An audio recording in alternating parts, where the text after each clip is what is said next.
Wonder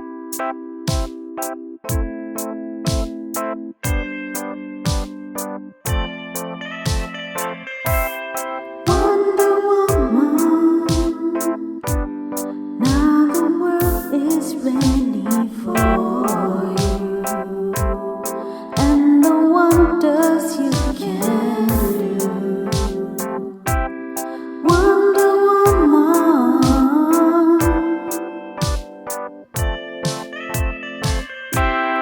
Wonder Woman.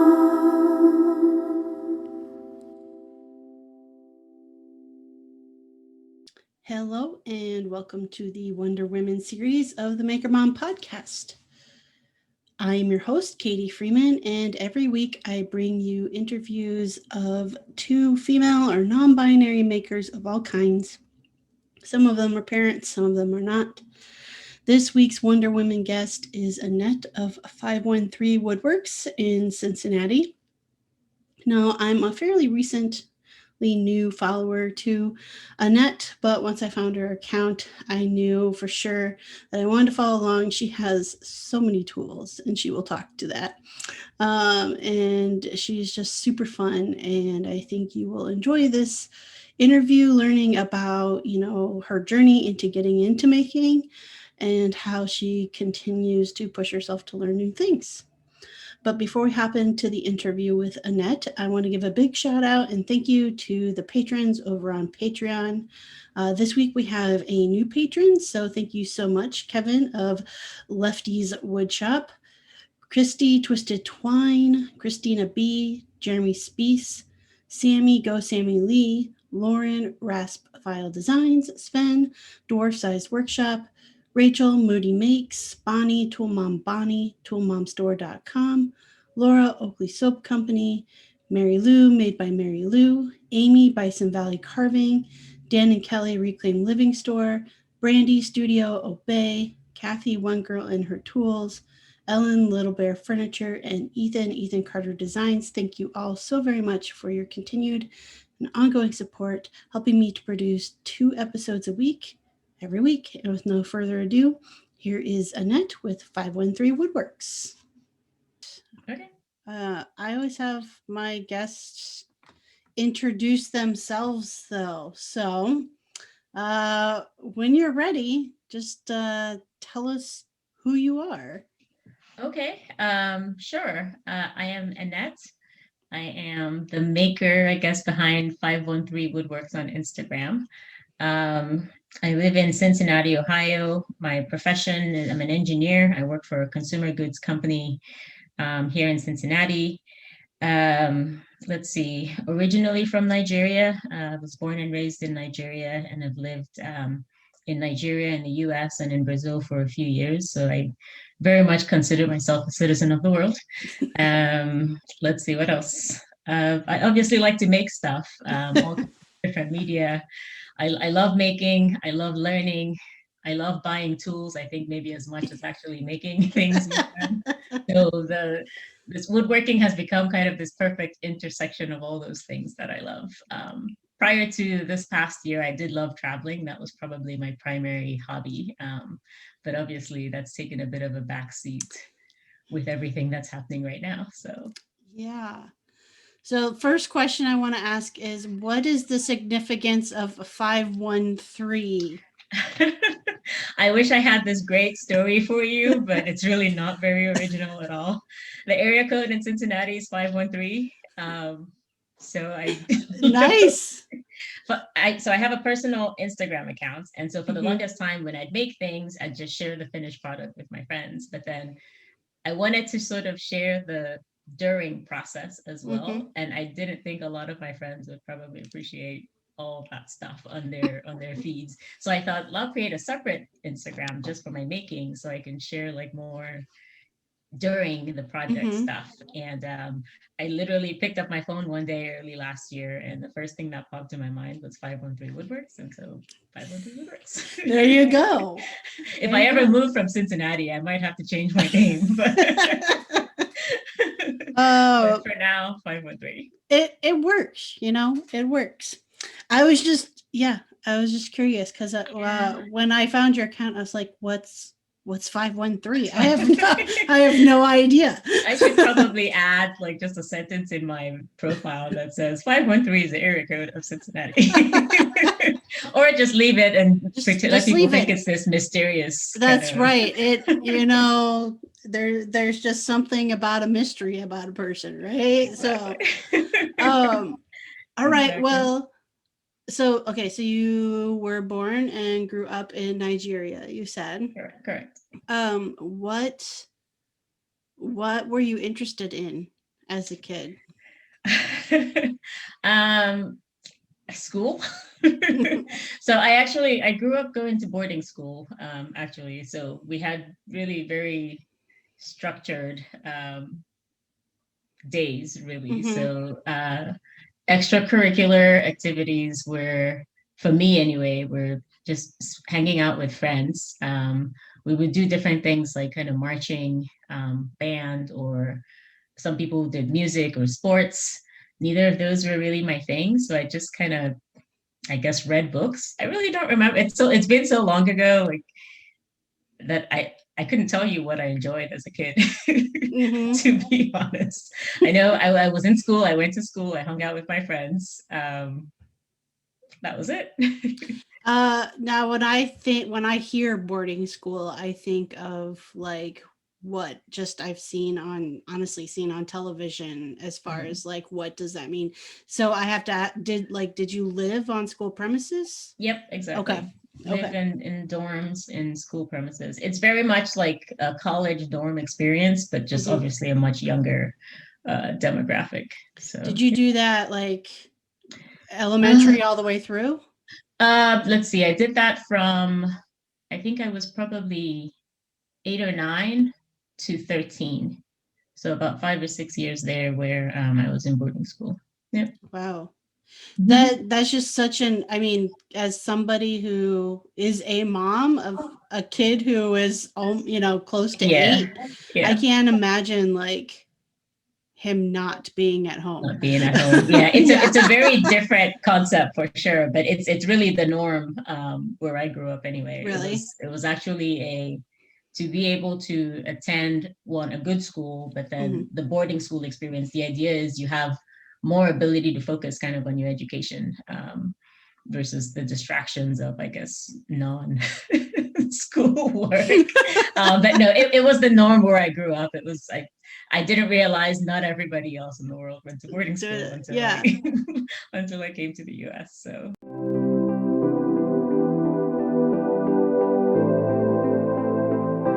Today's sponsor is Rasp and File Designs.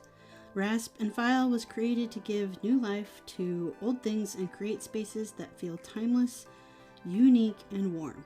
Your home and business should be your sanctuary, a place of solace, and your personal piece of art. The owner and woodworker behind Rasp and File Designs is Lauren Matthews, and you can follow along and find out more information on Instagram. Just look up Rasp Filed Designs, or on the internet at rfdesigns.squarespace.com.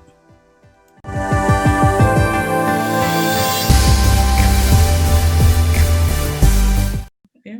So I have to ask, like, if you talk about that with friends in the U.S., do they have similar reactions that I just did? They think it's just the most bizarre thing in the world, and oh my god, you poor thing. We had a blast. Like I'm sure.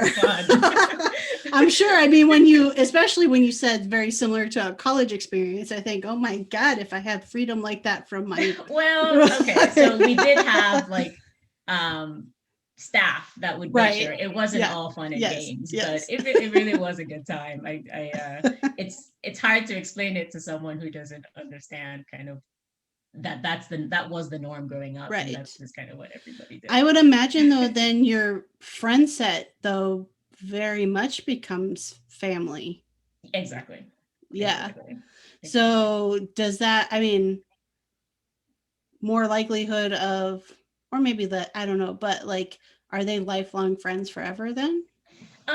Very much so. I think so. When I moved to the US when I was about, I think 12 or 13, um, and lost touch for a few years there with some friends back in Nigeria. I think internet was just kind of starting and we didn't have email addresses and things, and you just kind of Yeah. lose touch. And the friends that I have been able to reconnect with, it's, you almost pick up like it was yesterday, and recalling experiences. And it's Mm-hmm. just, it's such a, one, it's a very formative time in your life, that 8 to 13 Mm-hmm. kind of year old. But then to do that surrounded by these people, they have to become your family, right? Right. Otherwise, Right. otherwise that's really sad.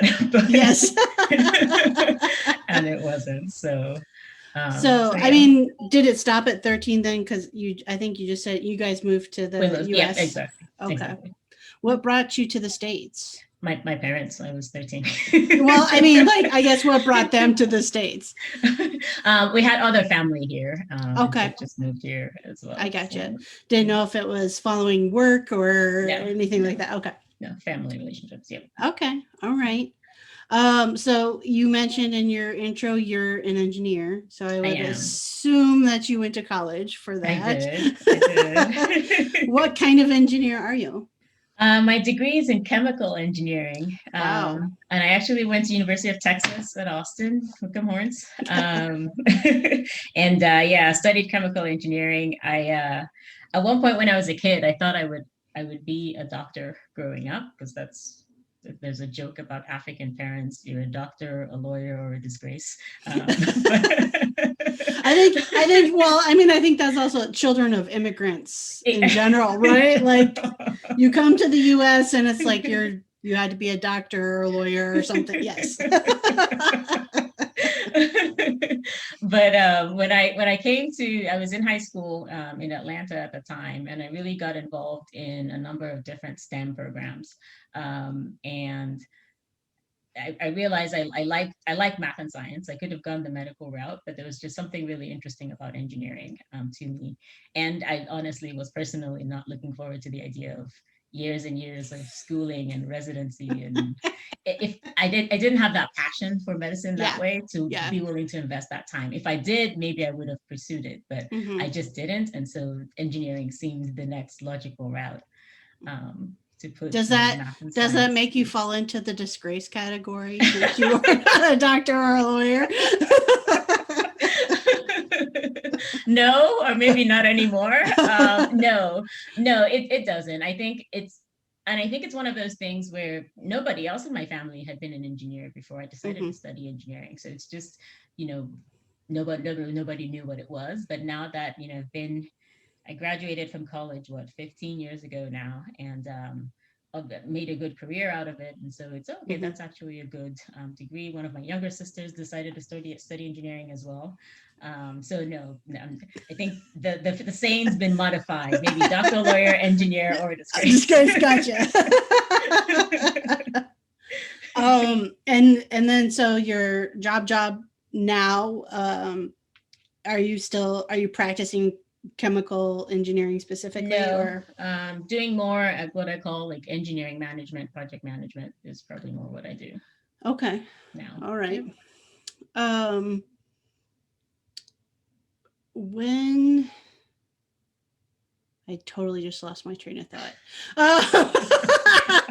Apologize. Happens to me all the time. Apologize. It is a Friday. My mind is.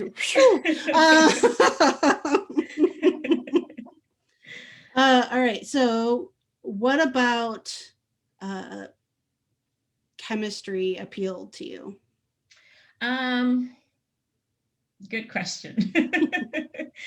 So honestly, thinking back on it, if I had to do it all over again, I probably would have become a mechanical engineer. At the time, I'm the type of person who has a plan and then has a backup plan. And when I decided to go down the path of engineering, I think in the back of my mind, I still had this, oh, maybe do sort of want to be a doctor or not. Mm. And chemical engineering just seemed kind of to help me delay that decision for 4 more years so that I would have enough of the chemistry and biological sciences classes in undergrad that if I, for some reason, decided to punish myself and go to, take the MCATs and go to med school afterwards, there was still kind of a logical path to go there. I don't know that it was chemistry itself that I liked. It was just, it seemed the most flexible. And as I talked to mentors and people who were working in industry, just seemed like one of the more flexible degrees that really let you go into many different fields versus something like, say, civil, for example, that's just very specific. Right. So that's why I chose chemical engineering. Do you get to, I mean, I think you said, so like you're in, I believe you said some like a product design type of company, or would you? A consumer product. A consumer product company. Okay. So have you gotten to interact at all with more of you're not a degreed mechanical engineer, but have you been able to touch on any of that? Or is that where like woodworking kind of fills that? No, absolutely. I think a lot of, the work we do is definitely technical. In my current role, for example, I work with our R&D counterparts to look at how do we bring kind of new product ideas to life in manufacturing scale, work with our manufacturing plants, build new manufacturing plants, and install equipment there. So very much, very probably more mechanical work than chemical, for sure. Okay. All right. So you said before the pandemic, traveling was really kind of your hobby. Does that mean you never did woodworking before the pandemic? No. I did both. But woodworking was back then more kind of what I did when I didn't have anywhere else to be, versus now I actively choose to stay home and do working instead of going somewhere kind of thing. So. Okay. So when and how did woodworking get started for you? So let's see. In Cincinnati, I bought my house here in 2016, I think, in the spring of 2016. And I wanted a garden in the back, and the soil in the part of Cincinnati where I live is clay, essentially. And so I was reading up on gardening, and that was going to be like my primary hobby. It is a hobby, but it's definitely not the primary anymore.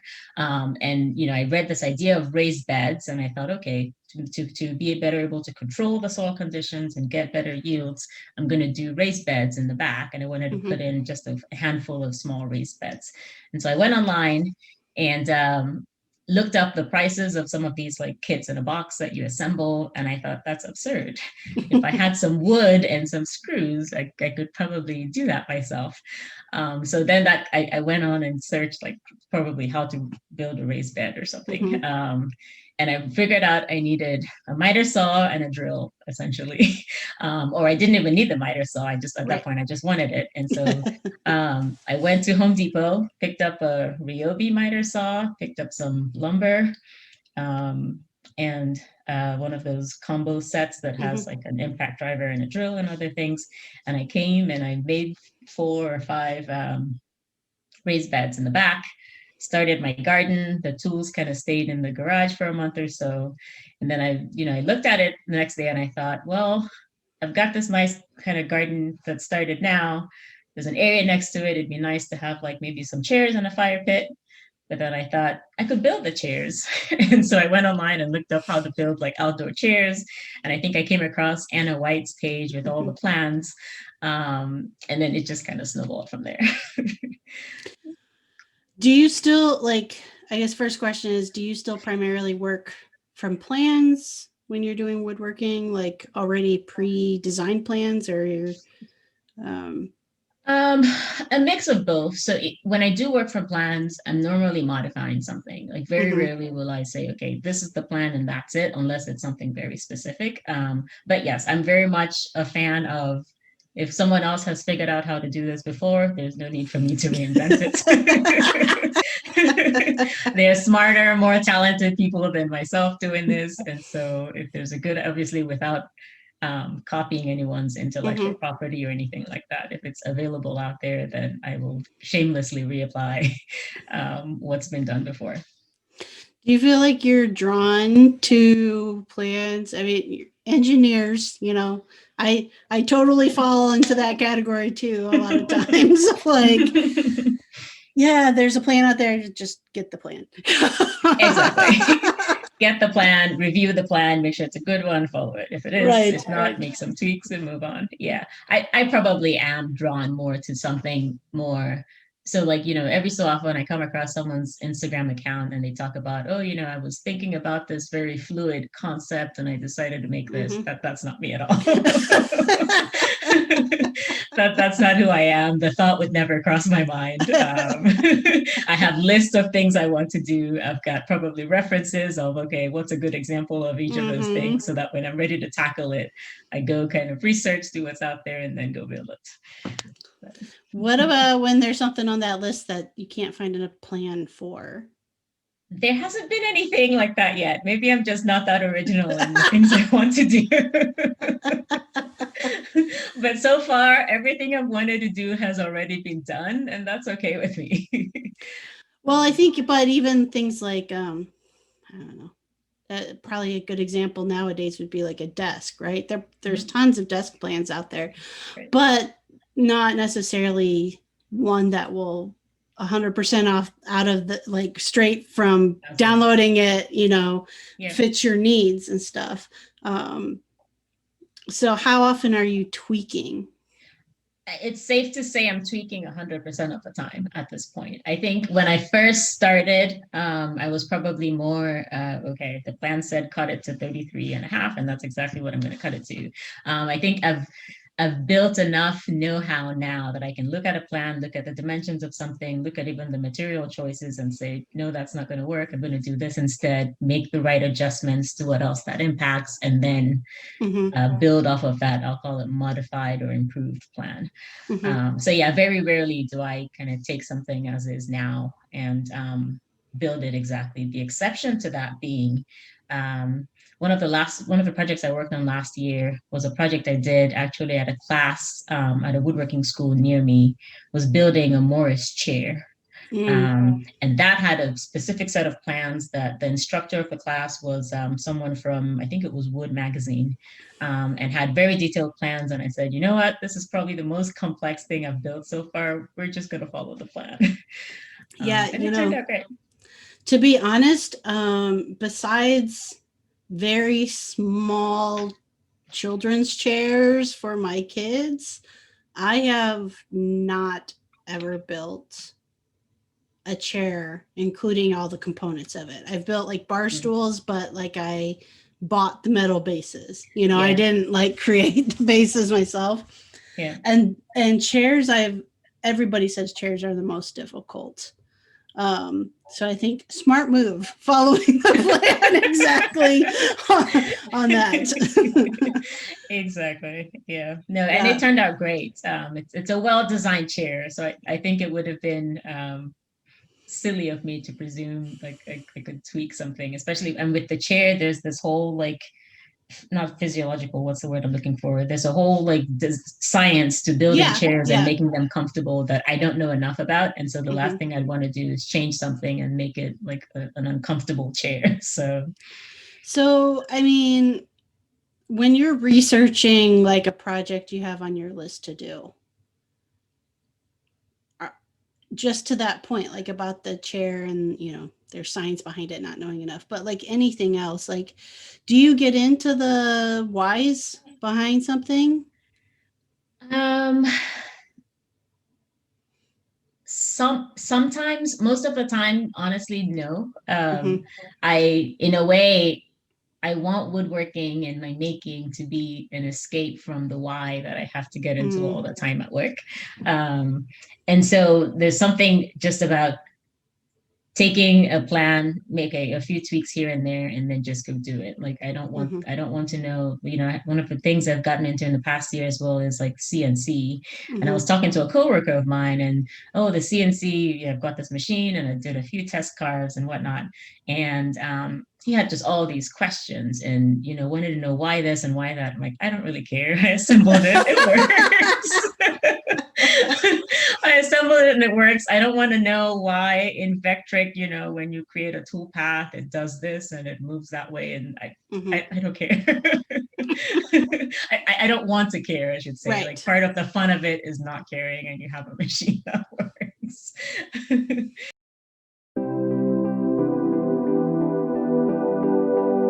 Hey makers, I want to tell you a little bit about today's episode's sponsor, Athena Outfitters. So when I'm in the market for a new pair of work boots, I do a ton of research, make sure I'm getting something that's going to fit right and going to last. Well, Athena Outfitters is a quality workwear brand for hardworking women that has a tons of experience with footwear. They've taken the time to select the very best shoes and boots made by each of the most reliable footwear brands. And when I shop at Athena Outfitters' site, it saves me time and energy because I trust that they found the best shoes for every job and activity. Plus bonus, you can shop online. So next time you need new work boots or some other type of high performance shoe, check out AthenaOutfitters.com, gear with grit. And Athena is ATHENA, and then outfitters.com. You can also get a special discount at checkout by using the coupon code MM, that's capital M 15 for 15% off any purchase just because you're a listener of the podcast. All right, let's hop back into the episode. So I get it. I try not to question the why unless there's something about it that maybe I need to change or won't work for what I'm trying to accomplish. Otherwise, if it's been tested and done, it's good enough for me. I hear that, and I definitely fall into that category when it comes to what do I want to say, like more what I think of like utilitarian type needs. Exactly. Like what my wife and I built our kids. We built them big Christmas presents this year, and I had no desire of designing them from the ground up, so I too, I was like, all right, Anna White, what do you got for me that falls into this category? Now I did tweak it. I absolutely did tweak it because it wasn't exactly, what I wanted. But it was close enough, and it laid it out well enough that it's like, okay, these minor tweaks aren't going to throw it all off, aren't going to make it confusing I knew this was something I was going to work on with my wife specifically. And she's got a technical aptitude as well, but she has never really this is not her thing. What I do is not her thing. And so I was like, okay, this has to be something that she feels comfortable and confident, and reading through and stuff. So it worked out really well. But then obviously, as you know, because you follow my account, I also very much have an artistic side, and the stuff that I do on my own, the utility factor of it is the last thing I even consider. It's I want it to look good. Oh, and I guess it needs to function as something but I've often thought about plans for some of the stuff I make, and I'm I just couldn't. There's not, when I'm doing freeform stuff, there's just, I'm I could model it up. I could model it up, but I'm why? Why would I model it up when it's not going to do any good unless, I guess, for a client or something? Yeah. Do you primarily, are you making things just for yourself, for your own home? For myself, a lot of gifts for friends. It's a hobby for me, not a business. So it's Mm-hmm. very much like projects, either things I need. Sometimes it's just something I want to make, but I have a friend in mind or a family member in mind who I think would love it or would be able to Mm-hmm. use it. And so I make it for myself and then I gift it to them, kind of thing. So Mm-hmm. yeah, so it's that's definitely a blessing, I think, in my case, because I have a lot of respect for the people who do this for a living. And honestly, I don't know that I could. I think it would be a very different thing if I was if I was depending on this for, Mm-hmm. for a living. And I think that just adds a stress factor that I don't have today, which I Right. think helps my enjoyment of it. I don't know. It'd be interesting to see if that added stress of, oh, I need to make a living from this was part of my experience with making, if I would enjoy it as Mm-hmm. much. Um, but I don't know. Yeah, it definitely adds a whole level of. Exactly. It depends on what things excite you. Like until I started my own business, I would never have told you that business, like the actual running of a business, Mhm. I find exciting. I never would have known that without doing it, Doing, yeah. and it's the excitement of the chase of like, well, can I make it successful? So, I don't know. you know interesting. I mean, in my mind, someday in the distant future, maybe when I retire from my actual profession, I would consider maybe setting up a side business or Mhm. something. I actually have an MBA and took several business classes to do that. And while they're interesting, it just, I don't know, it's a lot of stress, I think. And it's just that I, I would probably, if I were to do a business or start a business around woodworking, I feel like there would be kind of a business aspect to it. And then I Mhm. would keep the stuff I do for fun separate. So maybe Oh it's yeah. like invest in some production scale machine that I know can reliably crank out things. So kind of a base. And then, oh, I do these other fun, maybe more elaborate things. I made Mhm. a couple of boxes over the past week and I worked on it kind of leisurely over the course of 3 weeks. And then I thought about there are people who make and sell these boxes like for clients, take Mhm. custom designs. And I think if it took me 3 weeks to churn that out, if I had to like bill someone for the time, like that's an unaffordable box, right? So I think then it for me, I'd have to focus more on efficiency and throughput and workflow. And like I get enough of that at work right now. And I Yeah. don't want to do that Oh in yeah. my I job. mean, that I totally get. But yeah, it's funny you said that about like just figuring out, it's an unaffordable box, right? Like when the very first woodworking class I took at a community college, everybody made the same thing, as in everybody had to make a clock. You had to choose from like one of three designs. Uh-huh. You were allowed to tweak it, but not by like a lot, but you were allowed to tweak it. And so I made a wall clock, and then like for extra credit, you could do like a scenario, because people in this class, some of us were like entertaining the thought of like, could this be a business someday? And so, our teacher was like, all right, I want you to like figure out how much you would have to sell this for to cover all of your expenses, including your time. And I think I even figured my time as like half of minimum wage. Like I was like barely paying myself, and it still was like $1,000 clock. And I'm like, nobody is going to buy this clock. Exactly. Yes. Uh, but it So was a good yeah. lesson, Yeah, that's it a good is. lesson to figure It out. is. Um, so then I guess I want to ask, like, there's not a business aspect to it. No What's the why share it on Instagram? Like, why create a new account? account. Why? Yeah.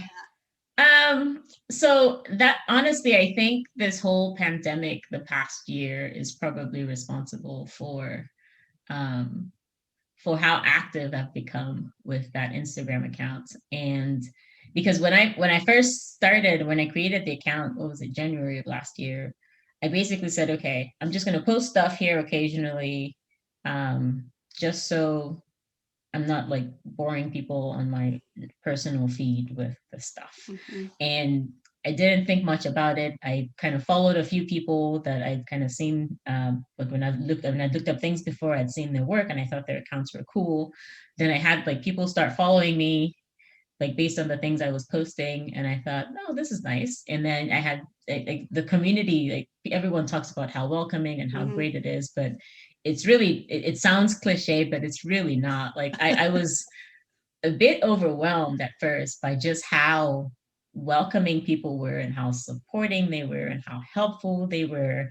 And some of the people who reached out to me when I first started are probably the reason why I stuck around, because you almost form these virtual at first acquaintances that with some people blossom into actual friendships. And Mhm. I think for me, and then when the pandemic started, and like this was around mid-March, things kind of shut down here. We're supposed to shelter in place. And so like I live alone. And so in my case here, yes, I could connect virtually with family. There were a few Mhm. friends and neighbors that were part of my kind of circle. And then working remotely all day, my escape became go to the garage. And so, but then go to the garage meant make things meant more stuff to post. And so I just started posting more. I think it's very safe to say if last year had been a normal year with the normal work and Yeah. travel, I, this would have been way scaled back and a Right. fraction of probably what I've done. But so just having the pandemic made this kind of an outlet, and the more I did, the more I got out of it, and so it just kind of made me want to do more, and just led to the growth and connecting with people. And at this point, like it's fun, and so I just keep doing it. As I was gonna ask, has it has connecting in with the community grown your passion for the hobby? Absolutely. Absolutely. There's so many people out there doing so many cool things. And, every time I pick up my phone and I'm scrolling through and looking, I'm, saving this and commenting on that. And it's, you see so many things and get so many ideas for new things and new Hmm. possibilities that it's just sometimes it's overwhelming and I have to like put the phone down and walk away. Because It it's can. like idea I overload and know. all these amazing projects and amazing things happening, and then don't get me started on the giveaways. And so it's just, yeah, it's grown my passion, it's grown my capability too, I have to say, because it's forced me to try some new things that I hadn't tried before. And I saw someone did, and I thought, oh, that's really cool. I bet I could do that. Hmm. So yeah, it's definitely grown the skill, my interest in it for sure. Yeah.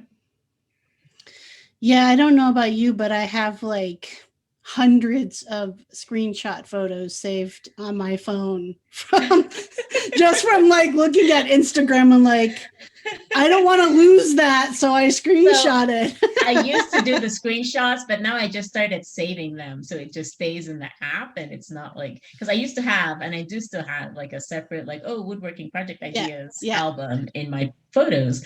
And then it's like, all right, all these screenshots. And sometimes it would be months before I'd go back and look through it. Hmm. But I was like, well, I'm usually in Instagram on a daily basis. So if I save it here, I can always like, okay, if I'm looking for something, go back and refer to it in the saved. I do that too. I do save it on the app as well.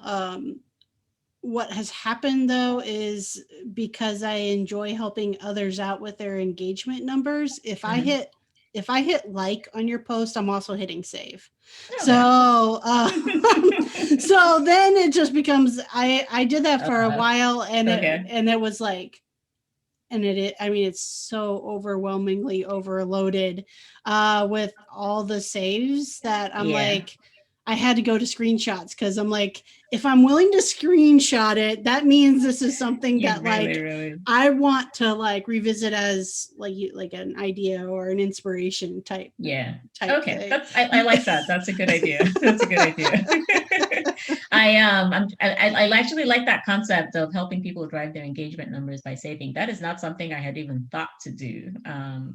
usually right now I save things that, I see and I want to refer back to, or Right. if someone's got a giveaway and they say Yep. to enter, like this Yeah. post, save this Yeah. post kind of thing. Yeah. So like, and I know in the saved, the collections or whatever, you can sort them. So I have like a miscellaneous and then I have ideas. See, But I it's like the probably, idea of I haven't even gone recording. in there for so long because I'm like, oh my God, it's just going to like give me an anxiety attack to see like all of that. I didn't even know you could sort it. Maybe You can. maybe I'll revisit that now. But yeah, usually I've been making more of a conscious effort to just because, this is like Instagram is part of my business in so many ways, not just like my Freeman Furnishings business, but the podcast as a business, like all of it as a business. That, and I know so many people are using it for that as well, that it's like I'm being very intentional, with how I use it. And so it's, yes, if I like it, I save it. And if at all possible, if I have the time at the moment, I will comment as well. But it's like, sometimes the comment falls off because I'm just waiting in the parking lot to pick up my kids from school, and all I have time for is the Press taps. the heart button. Yes, exactly. Fair enough. That makes sense. No, that's great. Yeah. So I want to ask, okay, so you are a Black female engineer. Yes. I would imagine that there's not a lot of you in your field. Yep, definitely still in the minority. That's right. I will say, the company I work for does an amazing job with recruiting and retaining diverse talent. So I probably am in this microcosm where, yes, we still have plenty of opportunity, but I at least get to see and interact with other minority and female engineers and people in different technical fields. But yeah, in the industry overall, we're definitely underrepresented, I would say. I would say, now I've seen this increasing, but I would say at least on social media, you're still underrepresented within the maker community as well. Yep, that's still the case. That is still the case. There are some amazing female makers, and female makers of color Yes. that I've been blessed to be able to connect with on Instagram. So, and talented and doing great things. So it's every time I come across a new one, I'm like, oh, that's great. What's this person doing? And usually I'll follow along as well. But yeah, it's definitely not the majority. And I think there's still a lot of room to increase the involvement and even just awareness, right? And honestly, if I rewind 5 years, and if you told me, hey, your entire garage would be a woodwork shop and you'd have this Instagram account where you shared woodworking and other making skills, that's it. You've lost your mind. It just wasn't something that was on my radar. Right. And I think what I find is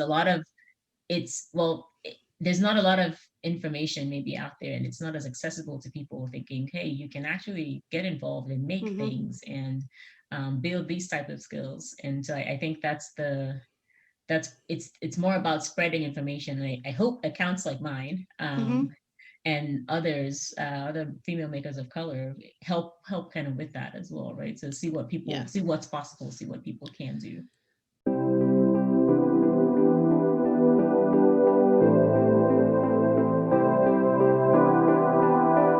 Hi makers, today's episode is brought to you by toolmomstore.com.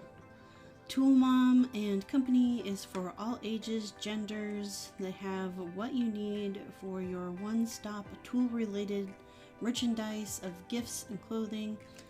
The products are fun, fashionable, one of a kind. In fact, I have 2 of the mugs. One has a circular saw with flames coming off of it. It says "Go Girl." Another one has the definition of a tool chick. Both of them are super awesome, and I have coffee out of them almost every morning. So check out toolmomstore.com or find them on Instagram at toolmombani. You can receive an extra 20% off at checkout by using the code MAKERMOM.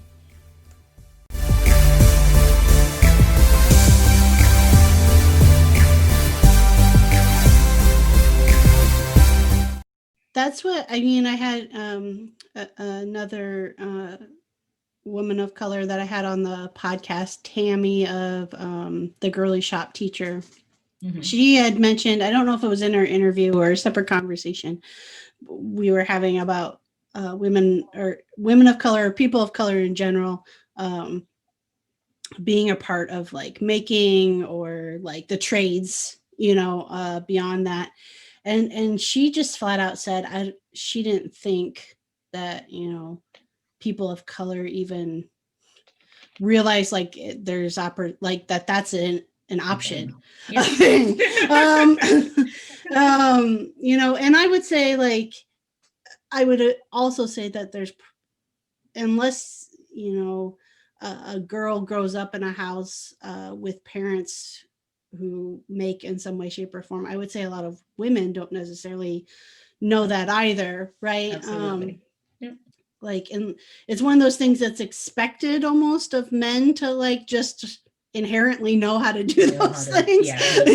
Yeah. But yeah, especially since you kind of had, I would say you definitely probably had two very different experiences as a child. One in Nigeria, one here in the States. Like, what, did you have any representation even in your peripheral at all of this world? Absolutely not. Nobody in my family, immediate or extended, that I know of had any such, definitely not as a profession, not as a hobby. So yeah, no, it's something that, when I first started getting interested in this and I'd share pictures of something I made on Instagram, I think a lot of my family and friends were probably surprised. And it's, I wish I had known more about it. And I sometimes think about what could have been if I'd had more exposure to making, and even like, I don't want to say art, but more of making and making things, building things with your hands, etc. Sooner, not necessarily as a child, but even, in my early 20s, late 20s. I don't know what choices I would have made differently, if any, but I said just now, 5 years ago, if you told me, hey, you'd be making all this stuff, it wasn't even in my realm of of thinking of what's possible, what I would want to do. So do you feel like like you said, you're hoping that like accounts like yours and stuff like that can kind of show representation, or that there's this thing out there. Do you feel like you've had a personal impact in that way, just on your own like social group of family and friends? I hope I have. I don't know. I can't think of an example right now where, someone has gone off and done something, but I definitely know, I get from friends, from family members, countless texts where, I saw this and I thought of you, and I think you could probably do a better job at this than that person. And that's not conversation we were having, 3, 4, 5 years ago. So I think I've definitely spread maybe more of the awareness of, hey, there's this female Black person who's interested in something that maybe traditionally Black females or other minority females, or females in general, we're not necessarily interested in. And so I think I've spread some awareness. I can't think of any example of like, oh, personal impact. I know I've had a few friends who said, oh, I decided to make this thing myself, or I decided to, redo this room Mhm. myself because I thought of you. And I was like, if Annette was here, she would have done it. And so I'm gonna do it too. So in that way, but I right now I honestly can't think of anybody who's like as a sustained hobby said, oh, I Yeah. saw Annette do it and then I went off and do that. So Hmm. my impact, hopefully as my reach grows, the impact deepens, but I think my Hmm. impact right now is still very superficial. Okay. I mean, that's fair, right? We got to start somewhere. Got to start somewhere. So, like you said a couple times now, if someone had told you this 5 years ago, you would have said no way. So, with those planter boxes in beyond maybe a little bit of sticker shock of buying the kits and making it yourself, like if this was never in your view as even an option, like how did you personally go from like just even looking up, like going, I think I can make this myself, like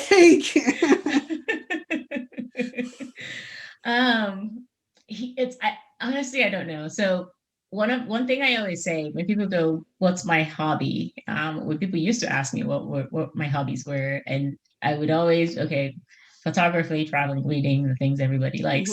Mhm. And then I would always end it with like trying other hobbies was kind of a hobby of mine. So over Mhm. the years, I've reached and dabbled in more endeavors than I could count. At the one point, I thought I was going to learn to play the piano. Then I thought I was going to learn to play the guitar. Then I bought a cello and thought I was going to learn to play that. And cooking and making jewelry and painting and drawing and you name it, I've probably tried it. Um, and I think those are all interesting things, but there was something, and I haven't figured out what it is yet, but there's something about woodworking and making that really just resonated with me. Maybe it was just the right thing, trying the right thing at the right time. Maybe if I Mhm. tried it 10 years earlier, it wouldn't have stuck and I wouldn't have liked it. But something about it this time just, and maybe it was having the space to do it properly and the means to, okay, I'm going to go Mhm. buy these tools and do this and do that and really give it a fair chance. And but I honestly don't know what it is, but something about that particular time, that particular desire to do something on my own just led to this hobby passion area of mine right now. Okay. I Yeah. mean, I'm thinking, I mean, because to be fair, I'm thinking a miter saw, a drill, and lumber Yeah. probably cost you more than what it would have cost. Surprisingly, no, honestly, Really? it did not. It did not.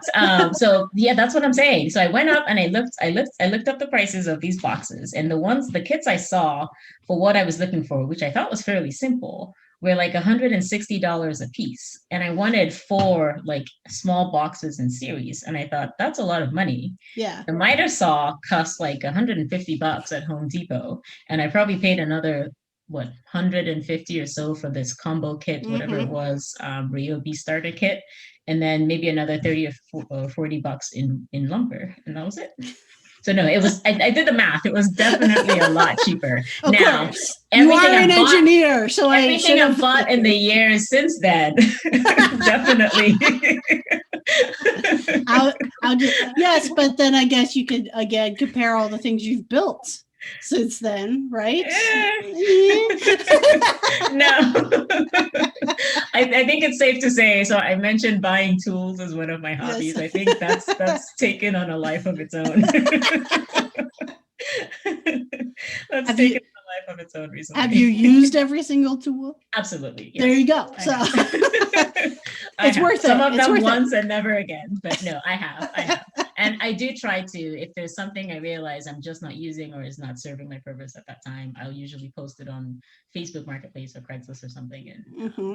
try to contain the clutter and the items collecting dust. So yeah.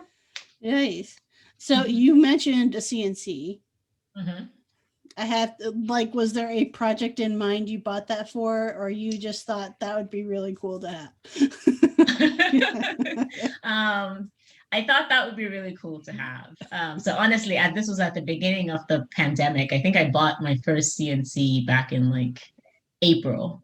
And in hindsight, I probably should have been more patient and done a bit more research. But this was the world's shutting down. I'm going to need more things to do. So I'm going to buy this thing. And I hadn't bought myself a birthday present yet. And I was like, okay, I'm going to justify it. It's like my birthday present / pandemic, whatever activity. So I thought it'd be cool.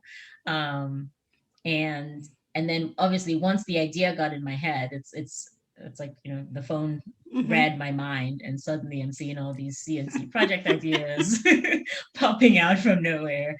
And then, so yeah, different things came up of what I could make with it. I have friends who, will see something and go, hey, I'd love to do this on your machine, and we'll work out a design together and a tool path, and they'd come over and like, watch the machine run.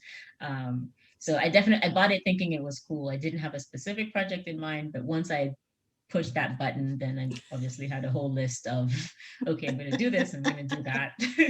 Nice. What CNC do you have? Right now, I have the Onefinity Woodworker. Okay. Yeah. And so obviously you said you have friends coming over and using it as well. Yeah. See, you just need to start renting it out. There's your business right there. I should probably consider that, but no, I have, at least I have the one friend who is doing a bunch of work on his house. And so every time he has an idea for something cool or wants to, machine or cut out this piece out of wood, and then, send me a picture, and we'll figure out how to, extract that, make it a vector file, and do the tool paths, etc. So no, I'm not. It's still at the stage where it's fun for me, and he's coming with enough different things that I'm like, ooh, I wonder how I would do that. And so I'm not like charging for my time or for the machine, but it's also, he brought me a tool, a Dremel from them, and said, hey, this was on sale and I saw this and I thought of you, and I just want to thank you for letting me like use your machine as well. So I guess maybe that's indirect payment. I didn't, it wasn't a requirement for sure. But it's fun for me. It's it's fun for the person. If it wasn't fun for me, I'd probably say, hey, let's put that on the back burner for a while. I need a friend like you who's like in the same town who has the CNC. I tell a lot of my closer friends are really not even into it. They're astonished by the fact that I'm into this, but they have no interest in making things on their own. I have one of my best friends. What we do now is, our hangouts, especially in this whole pandemic thing, are in my garage. So like I get to be, if I'm, working on something, and she's there, we're just talking, and I'm like, hey, do you want to try this? She's like, no, I'll just sit here and talk. So yeah, it's really unfortunate. A lot of my friends in the immediate area have no interest in taking advantage. But then there are a few who do. So yes, awesome. Well, Annette, we're actually like at the end of our time together. That was quick. It did. But I want to make sure to give you another chance to let people know how they can keep tabs on your perhaps tool addiction and what project you have going on right now. Absolutely. Yeah, definitely. Check out my account on Instagram. It's at 513 Woodworks. And yeah, happy to connect with other makers, other people, and continue to grow in this passion of mine. And thank you, Katie, for the opportunity to do this. This has been fun. Thanks so much. I wasn't sure what we'd talk about for an hour, but that actually went by very quickly. It always does. It always does. All right, so again, that was Annette with 513 Woodworks, and I will include the links on how you can follow along with her in the show notes. So that will either be in the description for the episode on whatever podcast app you are listening to this on, or down in the description if you're watching this on YouTube. If you are enjoying the podcast, please make sure you hit that subscribe, like, comment button. Head on over to iTunes, leave a 5-star review. All of that helps the algorithms know that not only you enjoy the podcast, but others like you will enjoy it also. And please feel free to also share with a friend about the podcast, help spread the word, share about your favorite maker that you've now discovered or learned their kind of story behind all of that. Make sure you follow along on Instagram at Maker Mom Podcast. And if you tag me, I will reshare it as well. And I love to see those tags and love to hear about what makers you're really connecting with their story on. Please also check out Patreon to help support the podcast. We're now up to 17 patrons. And once I hit that 25 patron level, that will help allow me to implement some changes to make me more effective and efficient and allow me to be able to do more interviews. So I really appreciate if you check that out. There are 4 different tier levels, come with different merchandise. The top tier level allows you to be an official sponsor of the podcast. So that means you get your own little kind of ad spot every episode, every week. All of those spots get you access to additional content. For example, going to have a live episode happening on the 28th of this month, which means if you're a patron, you have access to the link, the Zoom link that I will be using for the interview. So you'll be able to hop on there, listen live while it's happening, and get a chance to ask questions at the end of the interview. So all of that cool stuff is happening over at patreon.com/Maker Mom Podcast. So check that out.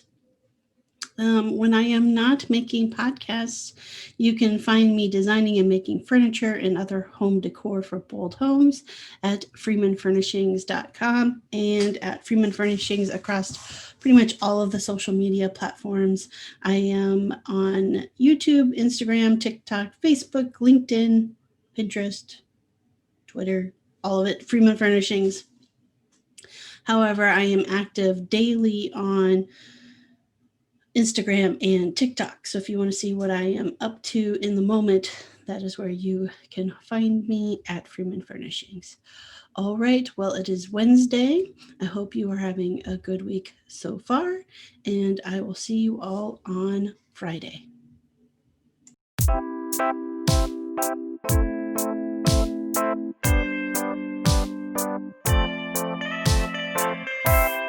Wonder Woman, now the world is ready for you, and the one